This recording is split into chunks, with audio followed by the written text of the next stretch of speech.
Halo.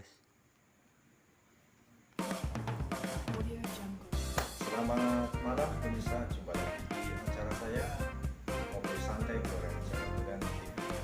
Hari ini saya akan mengundang salah satu tamu idola penyanyi dangdut, tentunya Raja Dangdut. Kalau bukan Roma, siapa lagi? Kita sambut Koma Ora Mari Mari. Untuk Bapak Haji.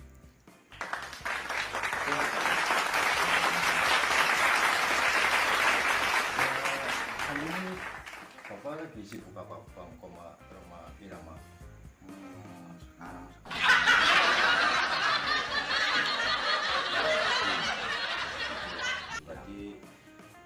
Lagi berkebun petani bawang merah gitu ya Pak? ya petani bawang gitu. Terus kan memang sumbernya bawang merah. Kan tiap daerah kan punya khas sendiri-sendiri.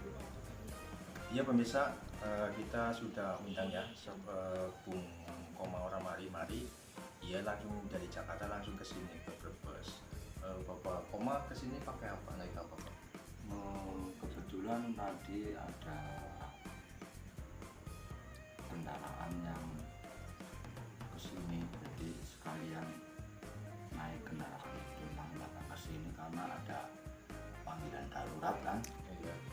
Nah, terus di sini bisa berbincang-bincang kan. Memang acaranya di sini itu bincang santai bersama Jawa Julia TV, Pak Roma, apa Koma Irama Ora Mari Mari. Makanya dari itu ini saya dari Jakarta jauh-jauh datang ke sini untuk memajukan channel Jawa Julia TV itu. Iya, iya. Oke pemirsa, inilah ya sangat spesial sekali hari ini karena Jawa Julia TV memanggil sebuah artis dangdut tentunya Bung Haji Koma Ora Mari Mari. Kita akan lanjutkan setelah pesan-pesan berikut.